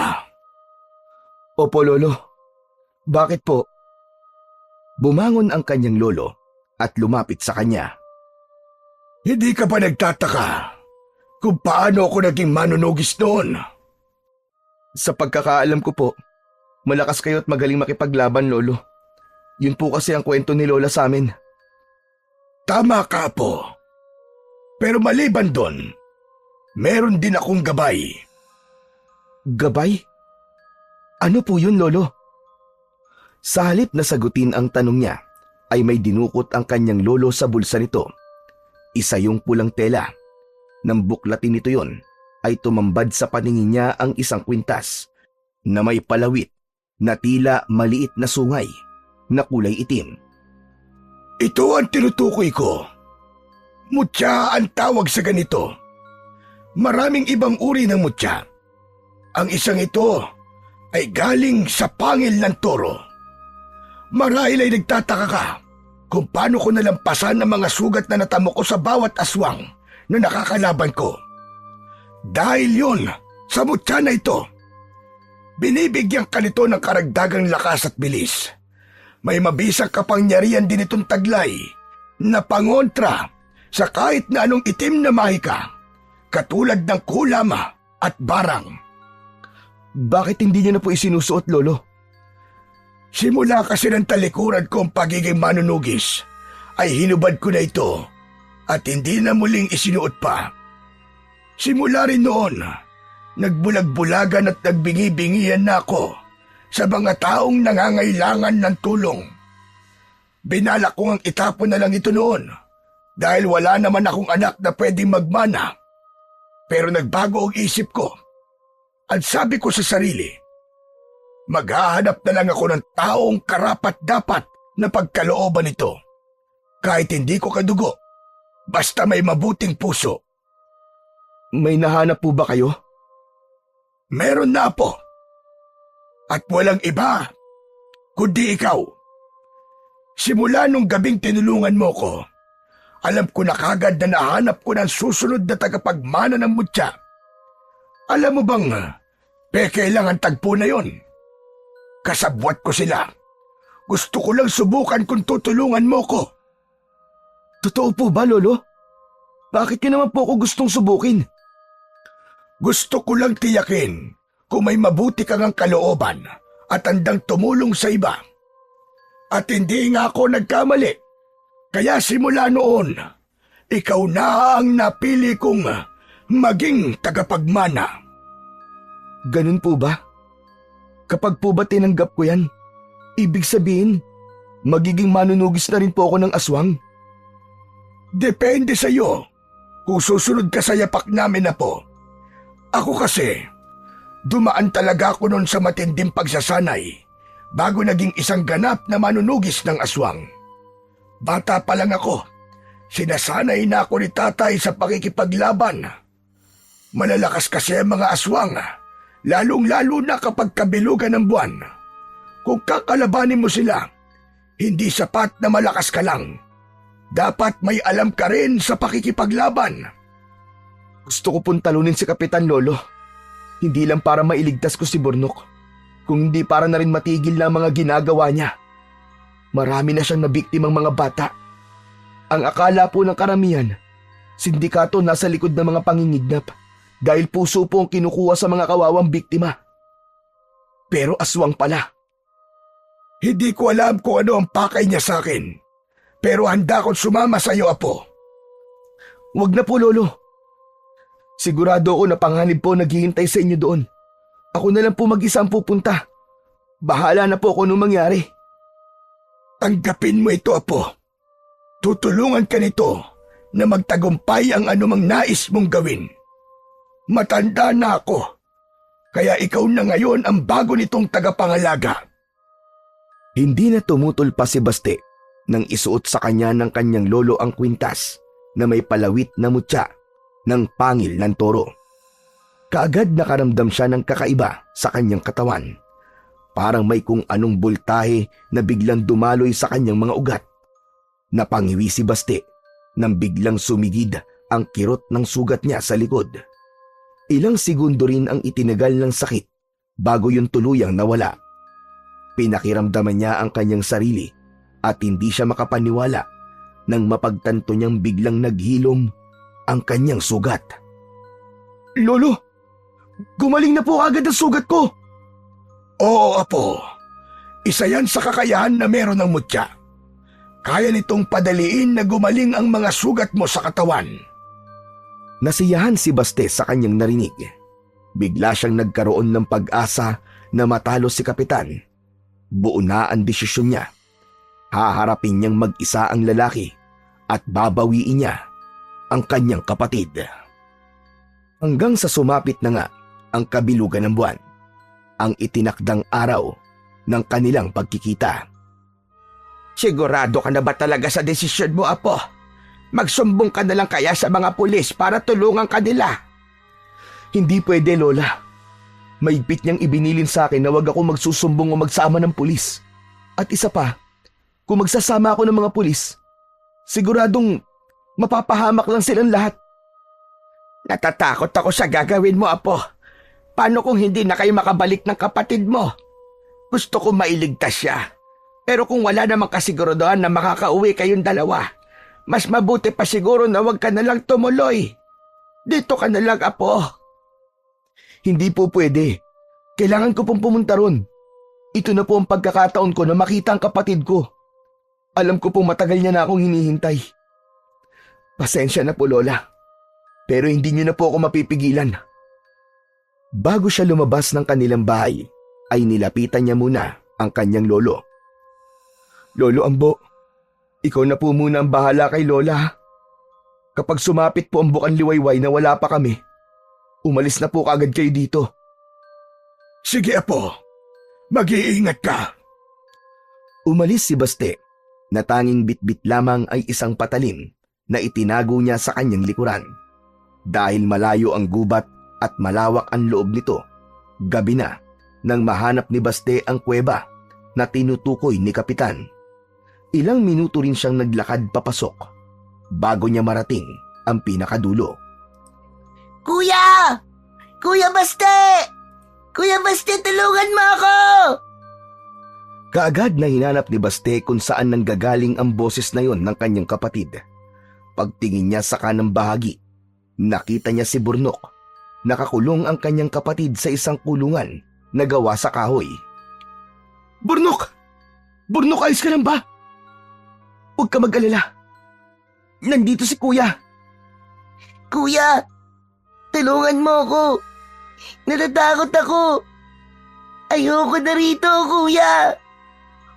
Oo, si Kuya ang bahala sa iyo. Ililigtas kita. Humakbang palapit si Baste. Subalit bago pa man siya tuluyang makalapit, ay humarang sa daan niya ang isang aswang. Napaatras siya at inihanda ang sarili sa gagawin nitong pagsugod. Sumulpot mula sa kung saan si Kapitan at dito tumuon ang atensyon niya. Bakit mag-isa ka lang? Nasaan ang lolo mo? Hindi ba may kasunduan tayo? Nandito ako! Natigilan si Baste matapos niyang marinig ang boses na yon ng kanyang lolo mula sa likuran. Hindi niya inaasahan na sinundan pala siya nito. Mabuti naman at nandito ka. Alam mo na marahil ang dahilan kung bakit kita pinadala rito. Iyan nga ang dahilan kung bakit ako sumama. Gusto kong malaman kung ano ang kailangan mo sa akin. Biglang humalakhak ng malakas si Kapitan at pagkatapos ay tumingin kay Baste. Ano pang hinihintay mo? Kunin mo na ang kapatid mo at lumabas na kayo rito. Tumingin si Baste sa kanyang lolo at nang makita niya itong tumango ay kagad siyang lumapit kay Burnok. Pinakawalan niya ang kapatid mula sa kulungan at binuhat palabas ng kuweba. Malalaki ang mga akbang niya habang tumatakbo palabas. Wala siyang balak na iwan sa loob ang kanyang lolo kasama si Kapitan. Pagdating sa labas, ibinaba niya si Burnok sa isang tagong parte ng gubat. Burnok, dito ka lang ha. Huwag kang aalis dito kahit na anong mangyari. Babalikan ko lang si Lolo. Opo, Kuya. Babalikan ka ni Kuya ha. Pinapangako ko sa'yo. Niyakap muna ni Baste ang kanyang kapatid bago niya ito iwan. Pagbalik niya sa bukana ng kuweba, sinalubong na siya ng aswang na kanang kamay ni Kapitan. Inilabas ni Baste ang tinatago niyang patalim at naghanda sa pag-atake. Nang sugurin siya nito at biglang sunggaban, ay nagulat siya sa taglay nitong lakas. Hindi niya yun napaghandaan kung kaya't bumagsak siya at napaibabawan siya nito. Gamit ang isa niyang kamay, pinigilan niya ang mukha nito na huwag makalapit upang hindi siya masakmal sa leeg. Ang isa naman niyang kamay ay abala sa pagkapa sa patalim na nabitiwan niya nang matumba siya. Sa halip na patalim, isang bato ang nahawakan ng kanyang kamay. Agad niya yung dinampot at ilang beses na ipinukpok sa ulo ng aswang. Tumigil lamang siya nang malugmok na ito sa ibabaw niya. Itinulak niya ang katawan nito at nagmamadali siyang bumangon. Subalit bago pa man siya makakakbang palayo, ay muli itong nagkamalay at hinawakan siya sa isang paa. Nawalan siya ng balanse at muling natumba. Gamit ang isa niyang paa, paulit-ulit niyang sinipa ang muka ng aswang. Sa kabila ng ginawa niya, hindi pa rin siya nito binitiwan. Nang makita ni Baste ang kanyang patalim sa hindi kalayuan, ay kagad niya yung dinampot at walang pagdadalawang isip na itinarak sa ulo ng aswang. Nang matiyak niyang wala na itong buhay, ay saka lang siya tumayo. Hinugot niya muna ang patalim sa ulo ng aswang at pagkatapos ay mabilis na tumakbo papasok sa loob ng kuweba. Doon, naabutan niya si Kapitan Romulo na sinasakal ang kanyang lolo. Halata sa itsura ng matanda na matindi na ang pinagdaanan nitong hirap sa kamay ni Kapitan dahil duguan na ang mukha nito. Parang may sariling isip ang kamay niyang may hawak na patalim. Kusang kumilos yun at inihagis ang kutsilyo sa direksyon ng aswang. Tumama yon sa likuran ni Kapitan, dahilan para maagaw niya ang atensyon nito. At talagang bumalik ka pa. Naging mapagbigay na nga ako sa iyo at binigyan kita ng pagkakataong mabuhay. Pero sinayang mo lang, bata. Ngayon, sabay kayong mamamatay ng lolo mo sa mga kamay ko. Pagkasabi nun ay sinugod siya nito. Nagtaka si Baste dahil sa kabila ng mabilis na mga ginawang pag-atake ni Kapitan sa kanya, ay nagagawa niyang ilagan yun. Lahat ng suntok na pinakawalan nito ay wala man lang tumama sa kanya. Tila nahuhulaan niya ang bawat galaw ng mga braso nito. Sa huli, natagpuan ni Baste ang kanyang sarili na nagpapakawala ng isang suntok gamit ang kanan niyang kamao. Saktong pagtama ng kamao niya sa pisngi nito, ay siya rin namang pagdapo ng kamao nito sa kanyang muka. Sabay silang tumalsik na dalawa dahil sa lakas ng puwersa ng mga pinakawalan nilang suntok. Sa kabila nun, ay wala man lang siyang naramdaman sakit na siya niyang ipinagtaka. Hindi ka na dapat bumalik pa dito, Baste. Sinayang mo ang pagkakataong mabuhay kasama ang kapatid mo. Huwag na tayong maglokohan pa rito, Kapitan. Alam ko namang hindi mo kami hahayaang mabuhay matapos kung malaman ang sekreto mo. Napakasama mong hayop ka. Hindi ka na naawa sa mga batang walang kalaban-laban na pinatay mo. Maawa? Bakit? Naawa ba nun sa akin ang lolo mo bago niya patayin sa harap ko mismo ang aking mga magulang? Natigilan si Baste sa kanyang narinig. Kung ganun, yun pala ang dahilan kung bakit ito gustong patayin ang kanyang lolo. Gusto pala nitong maghiganti. Ikaw ang batang yon? Ang batang dinala ko sa simbahan? Oo, tama ka, tanda. Ako ngayon. Mabuti naman at tatatandaan mo pa pala ako. Ang akala mo siguro, porkit sa simbahan mo ko iniwan, ay mababago mo na ang kapalaran ko. Naawa ako sa inon, kaya hinayaan kitang mabuhay at magkaroon ng bagong landas na tatahakin. Kung alam ko lang, natatahakin mo ang landas na ito. Sana'y tinapos na rin kita noon pa. Sana ngayon na lang ang ginawa mo, tanda. Alam mo bang nagbistulang bangungot sa akin na nangyari na yun? Walang gabi na hindi ko napapanaginipan. Kaya nangako ko sa sarili ko na ipaghihiganti ko sila. Alam mo ba kung bakit kumukuha ko ng mga bata at pinapatay?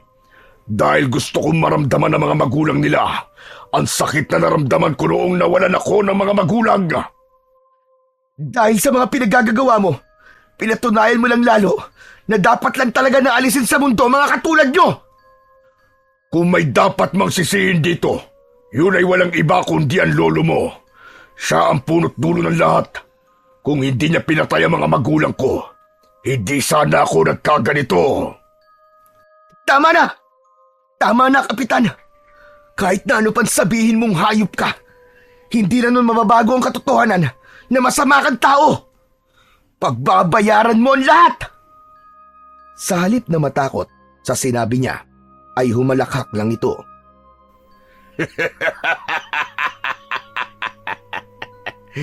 Dagdagan natin ang galit mo, Baste.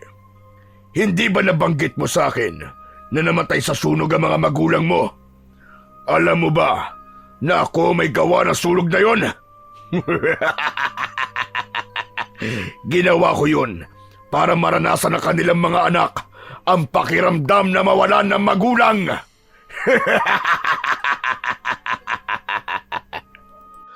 Nanginig ang mga kalamnan ni Baste dahil sa sinabing yun ni Kapitan.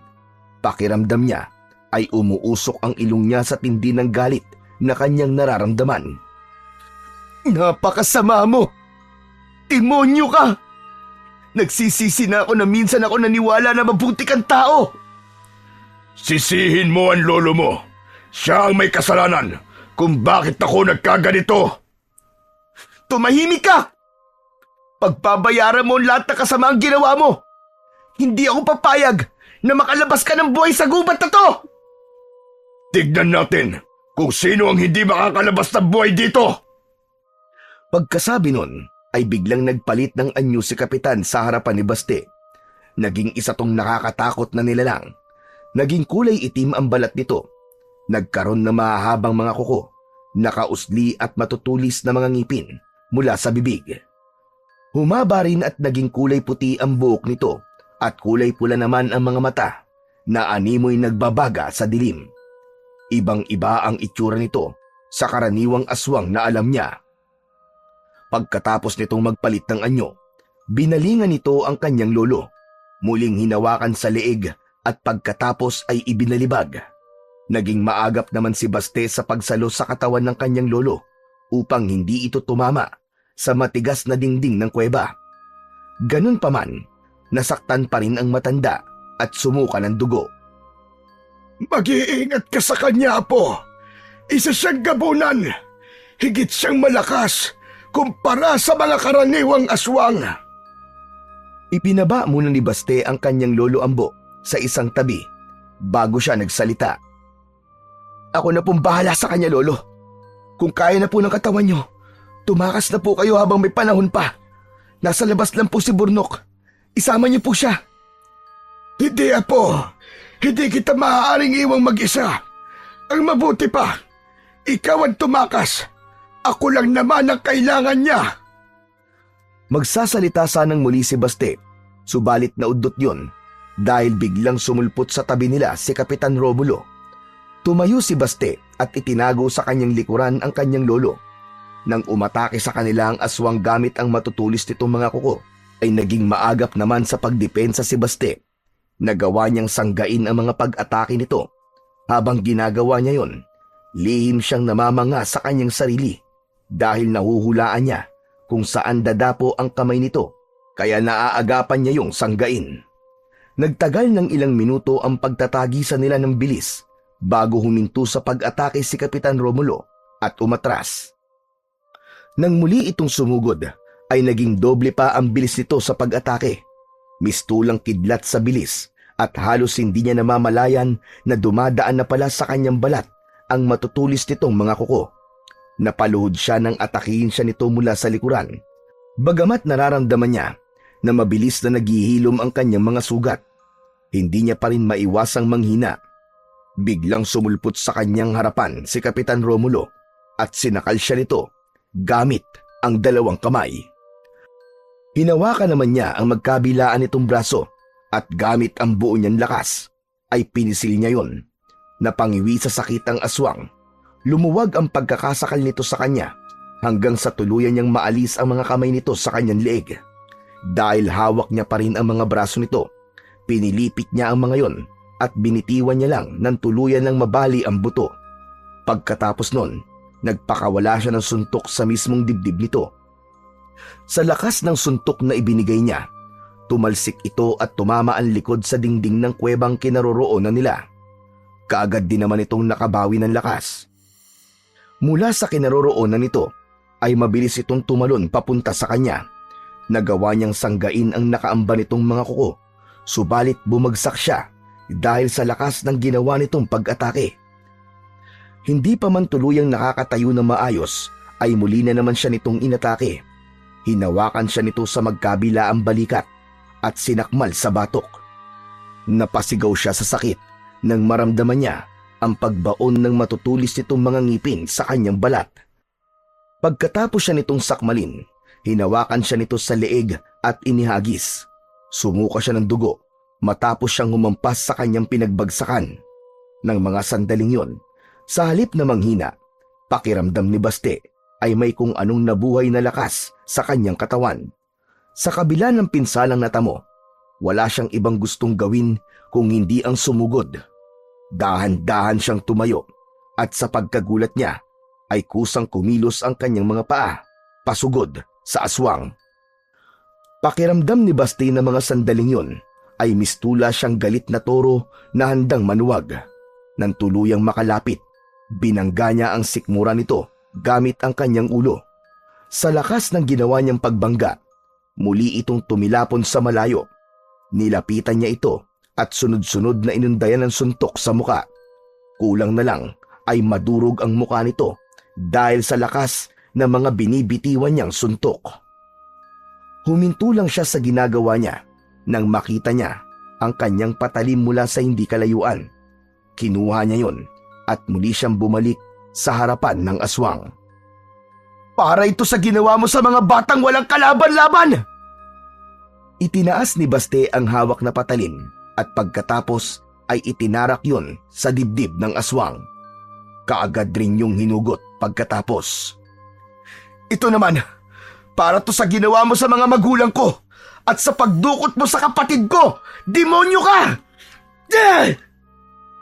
Muli niyang ibinaon ang patalim sa dibdib nito ng 2 beses at hindi niya yun inalis hanggang sa tuluyan itong malagutan ng hininga.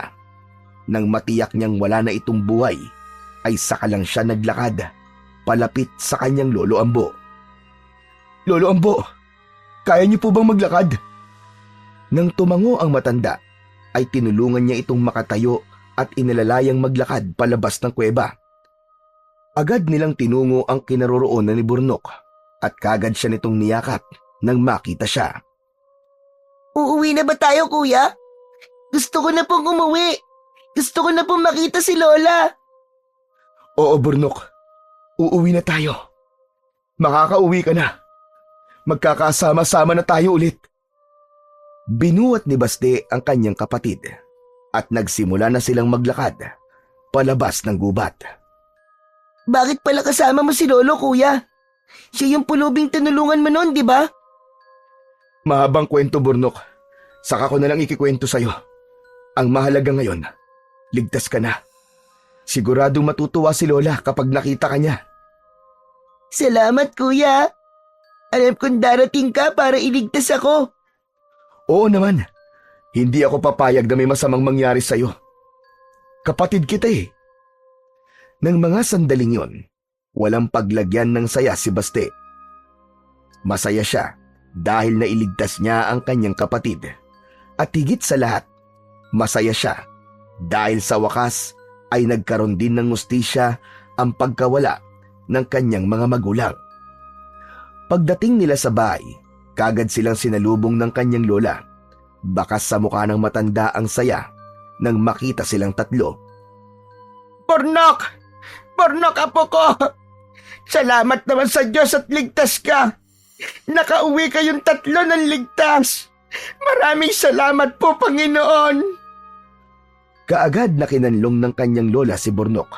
Habang pinagmamasdan ng dalawa, biglang nangilid ang kanyang mga luha. Lumapit siya sa mga ito at nakiyakap na rin. Makalipas ang 1 linggo, balik eskwela na ulit si Burnok. Katulad ng dati, hatid sundo niya pa rin ang kapatid. Sinasadya niyang umalis ng maaga sa tambakan nang sa ganon ay mauna siyang maghintay sa labas ng eskwelahan nito. Bagamat wala na siyang nababalitaang may nangunguha ng bata, ayaw niya pa rin maging kampante. Isang hapon, habang pauwi, ay may humarang sa kanila na 2 binatilyo. Pamilyar sa kanya ang muka ng mga ito. Kuya Baste, hindi ba sila yung nambubuli nun kay Lolo Ambo? Baka gusto ulit nilang masaktan. Ako nang bahala, Burnok. Mga tol, alam ko na ang totoo. Sinabi na sa akin ni Lolo Ambo. Pasensya na kayo kung may nasaktan man ako sa inyo nun. Isa sa 2 binatilyo ang nagsalita. Humingi rin ng pasensya at sinabing kalimutan na lang nila ang nangyari. Bago umalis ang 2, ay nakipagkamay pa siya sa mga ito. Sayang naman kuya. Akala ko makakakita na naman ako ng bakbakan eh. Tawa si Baste sa sinabing yun ng kanyang kapatid. Ikaw talaga, puro kakalokohan. Pagkasabi nun ay ginulo niya ang buhok ng kanyang kapatid bago siya muling bumalik sa pagtutulak ng kariton. Ilang minuto pa ay nakarating na sila sa kanilang bahay. Lola! Lolo! Nandito na po kami! Lumapit sila sa 2 matanda at sabay silang nagbigay ng galang. Magsimba po tayong lahat bukas, Lola. Ang tagal na po nating hindi nakakapagsimba eh. O sige apo, mabuti naman at naisipan mong sabihin yan. Tapos, pasyal din po tayo sa parke pagkatapos. Siguradong magugustuhan po doon ni Burnok. Kaagad na nagtatatalon sa tuwa ang kanyang kapatid matapos marinig ang sinabi niya. Ano? Mamamasyal tayo? Yay! Salamat kuya! Salamat talaga! O basta Burnok bawal magturo. Ikaw pa naman, bil mo ko nun, bil mo ko niyan. Alalahanin mo, wala tayong perang pambili. Opo kuya, hindi po ako magpapabili. Kinabukasan, tulad na napag-usapan, nagsimba muna sila bago nagtungo sa parke. Tuwang-tuwa ang kanyang kapatid nang makita ang iba't ibang palaruan na nandun. May padulasan, merong siso, may duyan at kung ano-ano pa. May ganito na palang pasyalan dito sa lugar natin. Abay ngayon ko lang to nalaman Oo nga po, Lole. Natuklasan ko lang po ito nung hinahanap ko po si Burnok. Ang sabi ko nga sa sarili ko nun dadaling ko siya rito sa oras na makabalik siya sa atin. Tignan mo kapatid mo. Sobrang saya niya. Sigurado kung palagi na siyang magyayaya sa'yo na pumunta rito. Ayos lang po yun, Lola. Ang mahalaga, makita ko po siyang masaya. Naputol ang pag-uusap nila dahil biglang lumapit sa kanila si Burnok at hinila siya sa isang kamay. Tara kuya! Tara!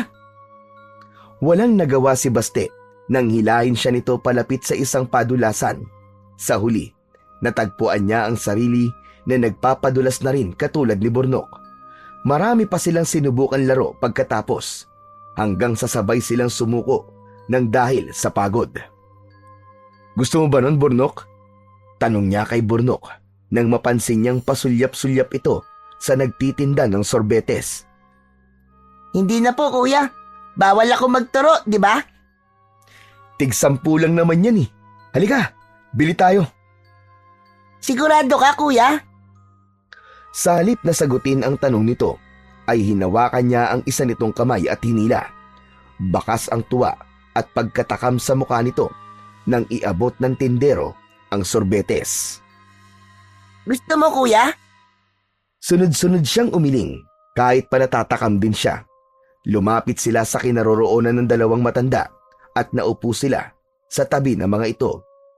Nang makita nila na makalat ang gilid ng labi ni Burnok dahil sa kinakain itong sorbetes, ay sabay-sabay silang nagtawanan. Pakiramdam ni Baste, yun na ata ang pinakamasayang araw sa buhay niya.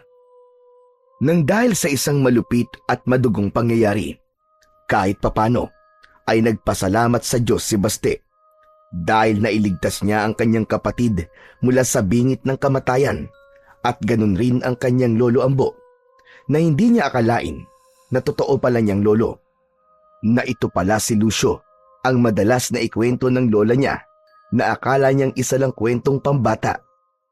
Nagpapasalamat din siya dahil nabigyan niya ng katarungan ang lahat ng mga batang nabiktima at napatay ng kanilang aswang na kapitan. Ang mga pangyayaring yon ay hindi niya makakalimutan kailanman. Naiwan sa kanyang pangangalaga ang mutya ng pangil ng toro at nangako siya sa kanyang sarili na kapag hiningi muli ng pagkakataon na kailangan niyang gamitin ang mutya, ay walang pagdadalawang isip na gagamitin niya ito kumpara sa ikaliligtas ng mga mahal niya sa buhay at ng lahat ng tao sa kanilang baryo.